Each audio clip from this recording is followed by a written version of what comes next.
Parfois, la manipulation de l'opinion se produit de manière inconsciente. Certains mots sont répétés avec enthousiasme dans les médias, sans que l'on discute jamais de leur sens. Démocratie, croissance, économie de marché. Prenons le mot le plus consensuel, la démocratie. Le concept est toujours présenté comme indépassable, sans être plus jamais débattu. Et pourtant, qu'est-ce donc que notre démocratie? Actuellement, en Occident, on entend par démocratie un système dans lequel la population se répartit en classes sociales, des plus pauvres aux plus fortunés. Le peuple désigne tous les 5 ans environ ses représentants issus des partis politiques pour le gouverner et voter les lois. Ces pouvoirs sont issus des classes supérieures de la pyramide, soit les plus fortunés. On parle d'ailleurs de classe politique. Enfin, on constate que la reproduction sociale est la règle. Autrement dit, qu'il s'agisse des pauvres comme des riches, la grande majorité reste toute sa vie dans la même catégorie sociale, qui était déjà celle de ses parents et qui sera celle de ses enfants. Si on regarde la démocratie du point de vue de la répartition du pouvoir selon le sexe, il se rend compte bien vite de la sous-représentation des femmes dans les instances du pouvoir, alors même qu'elles constituent la moitié de la population. En observant la couleur de la peau, on se rend compte également que la pyramide est proportionnellement plus blanche à son sommet qu'à sa base dans la plupart des démocraties. On parle de démocratie, mais l'essentiel du système ne comprend aucune démocratie. C'est le cas notamment du monde du travail et de l'entreprise, dominé par le principe hiérarchique. Et la plupart des domaines de la vie, l'énergie, le transport, l'école, les services publics, la finance.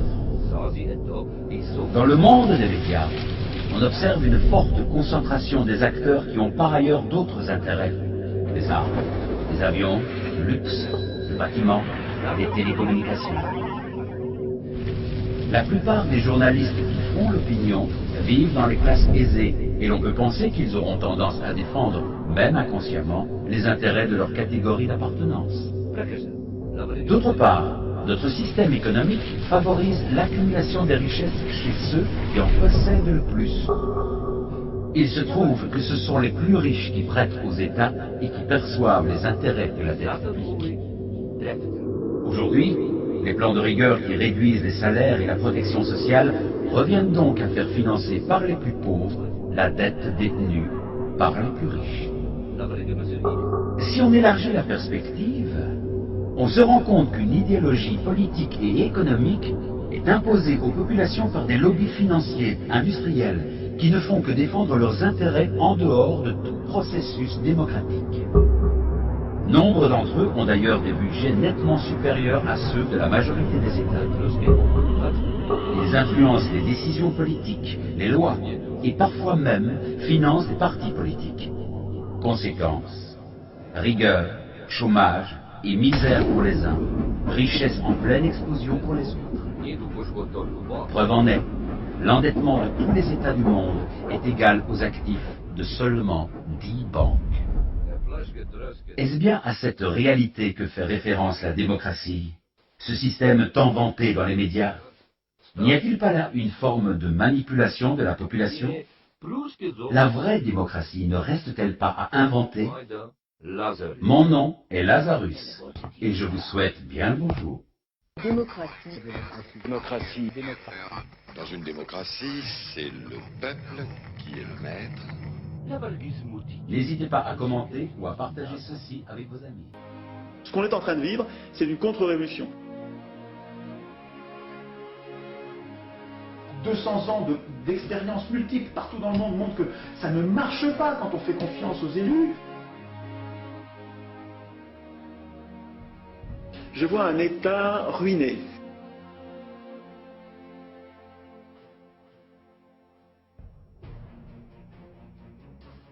Aujourd'hui, dans la catastrophe qui est en train d'advenir, on voit de plus en plus clairement notre impuissance politique.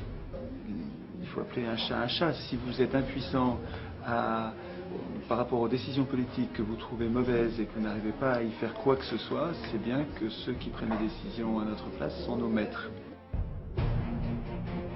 par nos régimes qui ne sont pas une démocratie, qui sont un gouvernement représentatif, qui est la négation même de la démocratie.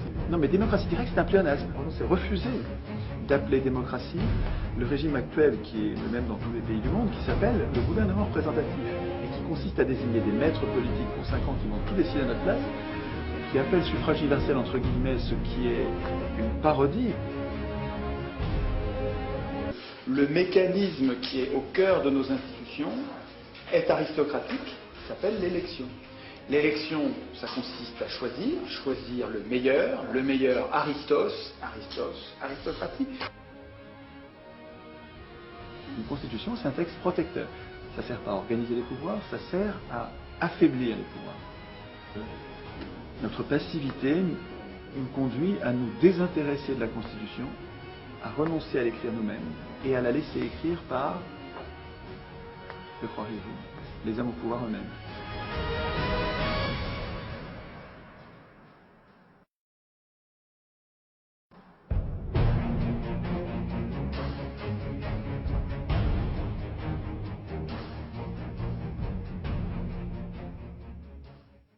Nous avions le droit de lire, ça c'est l'imprimerie qui nous avait donné ça, révolution majeure.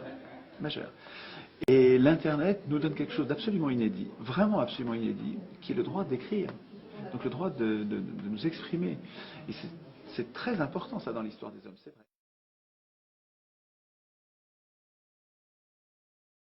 C'est pas aux hommes au pouvoir d'écrire les règles du pouvoir.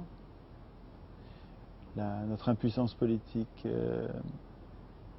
ne tombe pas du ciel, elle est écrite quelque part dans un texte dont tout le monde se fout. Il suffirait qu'on arrête de s'en foutre et qu'on décide d'écrire nous-mêmes la Constitution, d'écrire nous-mêmes notre contrat social pour régler un nombre incalculable de problèmes. Incalculable. Il y aura même beaucoup de problèmes auxquels on n'a même pas pensé qui seront réglés parce qu'on aura enfin arrêté de négliger la qualité du processus constituant. Et alors, pour l'instant, nous laissons écrire les constitutions par des gens qui devraient la craindre et qui donc font tout ce qu'il faut pour qu'il n'y ait rien à craindre de la Constitution. C'est ce qui explique que partout dans le monde, les constitutions sont des prisons au lieu de des protections. Mais ce n'est pas la faute des affreux qui les ont écrites, c'est notre faute à nous qui les laissons écrire.